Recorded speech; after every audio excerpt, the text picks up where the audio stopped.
ए प्याज। आंखों से आंसू आए, मुंह से बदबू आए, पर प्याज से अलग कोई हो ही नहीं सकता। अगर एक खाने में ना हो तो खाने का मजा बड़ा फीका फीका होता है। नमस्कार, मैं विद्या। आपका बहुत बहुत स्वागत है। प्याज के फायदे नुकसान तो कहीं ना कहीं से पता चल ही जाते हैं। आज हम प्याज की कुछ दिलचस्प अनोखी बातें करेंगे, जानने की कोशिश करेंगे।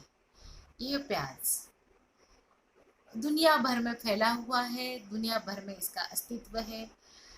ऐसा कोई देश नहीं होगा कि जहाँ पर प्याज खाया नहीं जाता या प्याज के बारे में जानकारी नहीं है। हाँ, कोई धर्म है, उस धर्म में प्याज खाए नहीं जाते, लेकिन जानकारी तो सभी को है।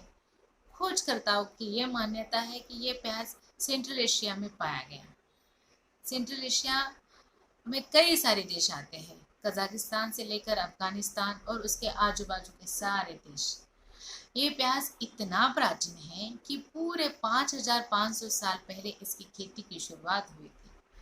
हमारे आयुर्वेद में तो इसका बड़ा ही प्राचीन जिक्र है। हमारे चरक संहिता में तो प्याज का औषधि वनस्पति करके जिक्र लिखा गया है, और प्याज किन किन बीमारियों में फायदेमंद में है यह भी लिखा गया है। अरे, ये प्याज ऐसी वनस्पति सब्जी है कि इसका प्रयोग आधुनिक सभ्यताओं में किया गया था। कुछ गिने चुने सब्जियों में से एक सब्जी है ये प्याज। मॉडर्न सिविलाइजेशन का और एग्जाम्पल देखा जाए तो मोहनजोदड़ो और इजिप्ट है। इजिप्ट के लिए मैं आपसे कुछ एक दिलचस्प बात बताना चाहूंगी। प्राचीन इजिप्ट के लोग प्याज को अपने अनंत जीवन काल का प्रतीक मानते थे। प्याज की जो अंदर की गोलाकार आंतरिक गोलाकार जो संरचना है, उसे अपने जीवन को जोड़ते थे। जब प्याज को काटा जाता है, प्याज के अंदर जो वलय होते हैं, और बिल्कुल सही बात है ना, वो वलय और हमारी जिंदगी एक समान ही तो है। जैसे प्याज को काटने के बाद एक के बाद एक वलय, एक के बाद एक वलय, हमारा जीवन भी वैसा ही है। एक के बाद एक पहलू, एक के बाद एक पहलू। और इसी कारण इजिप्ट में जब दफन विधि का समारोह होता है, तब प्याज बड़ा ही महत्वपूर्ण हिस्सा होता है। इसी तरह से रोम के बारे में भी एक बात बताना चाहूंगी। रोम में प्राचीन राज्य था प्लॉम्पी। वहाँ का वहाँ के प्लिनी द एल्डर नामक व्यक्ति ने प्याज के बारे में बहुत खोज की थी। इस्तेमाल के बारे में, प्याज का इस्तेमाल कैसे किया जाए बीमारियों में, छोटी बीमारियों में प्याज का कैसे इस्तेमाल किया जाए। और उन्होंने प्याज के इन बारीकियों से खोज की और पूरे रोम में इसका प्रचलित किया, और पूरे रोम में इसे प्रलिखित कर दिया। अरे, मैं तो भूल ही गई, प्याज से आंसू। अरे, बिल्कुल भूल गई मैं तो बातों बातों में। प्याज से आंसू, ये आंसू क्यों लाता है प्याज?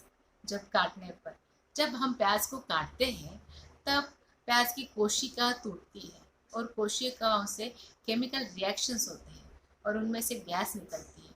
और वो गैस के कारण हमारे आंखों में एक अनोखी सनसनी से आ जाती है, जलन होती है, और इसी कारण आंखों में से ढेर सारे आंसू आ जाते हैं। और पता है, दूसरा एक कारण है प्याज प्याज के कारण आंखों से आंसू आना। वो तो बिना काटे ही रुला देता है। तब कब? तब जब महंगा होता है, तब बिना काटे ही रुला देता है प्याज। और तब ये हमारा चालाक मन, मस्ती भरा मन एक चालाकी करता है कि तब जब महंगा होता है, तब नींबू छिड़की हुई प्याज खाने की इच्छा होती है हर किसी को।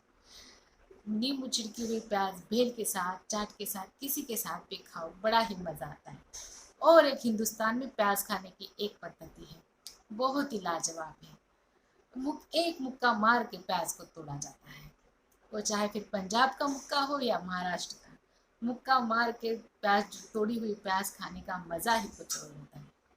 और ये खाने के बाद जब बदबू आती है, बदबू का कारण यह है कि उस प्याज के अंदर के सल्फर और अमोनियो एसिड जब एक साथ मिल जाते हैं और हमारे मुंह के अंदर की ग्रंथि में घुल जाते हैं, तब बदबू आती है हमारे मुंह से। लेकिन आंखों से आंसू आए या मुंह से बदबू आए, प्याज तो कोई खाने से रुका। इस तरह से ये प्याज हर एक देश में अपनी अपनी मान्यताओं के साथ है और सबका अविभाज्य घटक है।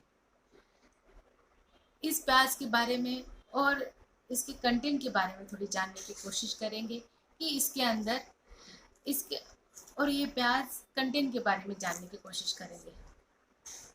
100 ग्राम प्याज में 40 कैलोरीज होते हैं, फैट्स 0.1 ग्राम होते हैं, कोलेस्ट्रॉल 0 मिलीग्राम होते हैं, sodium 4 milligram, potassium 146 milligram, carbohydrates 9 ग्राम, प्रोटीन 1.1 ग्राम। अगर आपको मेरा ये वीडियो अच्छा लगता है तो अपने दोस्तों के साथ ज़रूर शेयर करें, लाइक करें, कमेंट करें और मेरे चैनल जानना ज़रूर है को ज़रूर सब्सक्राइब करें। और अगले ही हफ्ते दीपावली का त्यौहार आ रहा है, तो मेरी तरफ से और जानना ज़रूरी की टीम की तरफ से आप सभी को दीपावली की ढेर सारी शुभकामनाएं। फिर मिलते हैं एक नई जानकारी के साथ, नए वीडियो के साथ। तब तक के लिए बाय बाय।